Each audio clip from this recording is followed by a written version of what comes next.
हम सब ये भली भांति जानते हैं कि हनुमान जी प्रभु श्री राम के कितने बड़े भक्त थे। यहाँ तक कि आज भी कभी राम भक्तों की बात आती है तो उसमें हनुमान जी का नाम सबसे ऊपर आता है।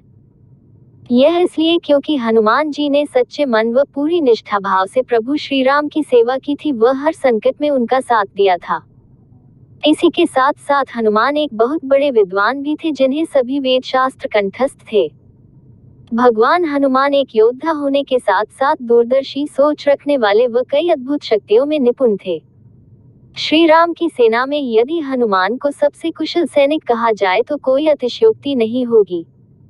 आज हम भगवान श्री राम के जीवन व उनके द्वारा किए गए कार्यों को महर्षि वाल्मीकि के द्वारा लिखी गई रामायण व कलियुग में तुलसीदास जी द्वारा लिखी गई रामचरितमानस के द्वारा जानते हैं। किंतु क्या आपको ये ज्ञात है कि वाल्मीकि जी से पहले ही भगवान हनुमान ने राम जी की कथा को लिख दिया था, जिसे हनुमद रामायण के नाम से जाना जाता है। ये रामायण वाल्मीकि जी की रामायण से कहीं अधिक श्रेष्ठ थी, किंतु आज यह उपलब्ध नहीं है क्योंकि स्वयं हनुमान जी ने इसे नष्ट कर दिया था। 14 वर्षों के वनवास व दुष्ट रावण का वध करके प्रभु श्री राम अपने छोटे भाई लक्ष्मण, पत्नी सीता, भक्त हनुमान व कुछ अन्य लोगों के साथ वापस अयोध्या लौट आए। वह वहां का शासन संभाला। चारों ओर प्रभु के वापस आने की खुशी थी, वह अयोध्या जगमगा रही थी। इसी बीच भगवान राम ने माता सीता का त्याग कर दिया व माता सीता फिर से वनवास के लिए चली गई।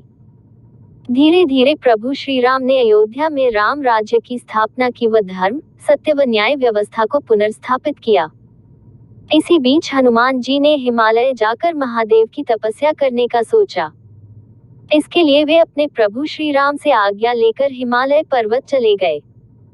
हिमालय पहुंचकर हनुमान जी प्रतिदिन भगवान शिव की उपासना करते, किंतु उनका प्रभु श्री राम के प्रति प्रेम कम नहीं हुआ। इसी प्रेम के फलस्वरूप वे प्रतिदिन हिमालय की दीवारों पर अपने नाखूनों से श्री राम से जुड़े प्रसंग लिखने लगे।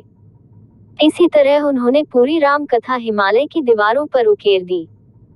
इस रामायण में उन्होंने प्रभु श्री राम से जुड़ा हर एक प्रसंग बहुत ही रोचक तरीके से लिखा व कभी न नष्ट होने के उद्देश्य से इसे हिमालय की दीवारों पर अपने नाखूनों से उकेरा। दूसरी ओर महर्षि वाल्मीकि जी को भगवान ब्रह्मा के आदेश पर नारद मुनि के द्वारा संपूर्ण रामायण का ज्ञान हो चुका था। ब्रह्मा जी के आदेशानुसार उन्होंने प्रभु श्री राम के जीवन पर एक और रामायण की रचना कर दी थी। महर्षि वाल्मीकि एक महान कवि थे और उन्होंने कई रचनाएं भी की थी। इसी क्रम में उन्होंने भगवान श्री राम पर आधारित रामायण को छंदबद्ध रूप में लिखा। जब उन्होंने संपूर्ण रामायण की रचना कर दी तब वे इसे भगवान शिव को दिखाने के उद्देश्य से इसे लेकर कैलाश पर्वत जाने लगे। कैलाश जाते समय बीच में वे हिमालय के पर्वतों पर हनुमान जी को मिले। जब उन्होंने भगवान हनुमान जी के द्वारा लिखी गई रामायण को देखा तो ये देखकर वे आश्चर्यचकित रह गए, क्योंकि हनुमान जी की रामायण उनकी रामायण से कहीं अधिक श्रेष्ठ थी। उन्हें यह अच्छे से ज्ञात था कि हनुमान प्रभु श्री राम के कितने बड़े भक्त हैं, वो उनके जीवन से भली भांति परिचित है। उन्होंने हनुमान जी के द्वारा लिखी गई रामायण की खुलकर प्रशंसा की, किंतु साथ में ये भी कहा कि अब लोग उनके द्वारा लिखी गई रामायण को भूल जाएंगे, क्योंकि हनुमान जी की रामायण उनके द्वारा लिखी गई रामायण से कहीं अधिक श्रेष्ठ थी। जब हनुमान जी ने वाल्मीकि जी के चेहरे पर आए चिंता के भावों को देखा और उनकी व्यथा को समझा तो उन्होंने सोचा कि वाल्मीकि जी एक महान कवि है व राम भक्त भी।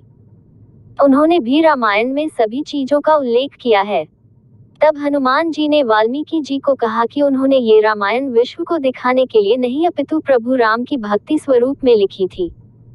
इतना कहकर हनुमान जी ने उस रामायण लिखे पहाड़ को अपने कंधों पर उठाया और दूर समुद्र में जाकर उसे डुबो दिया।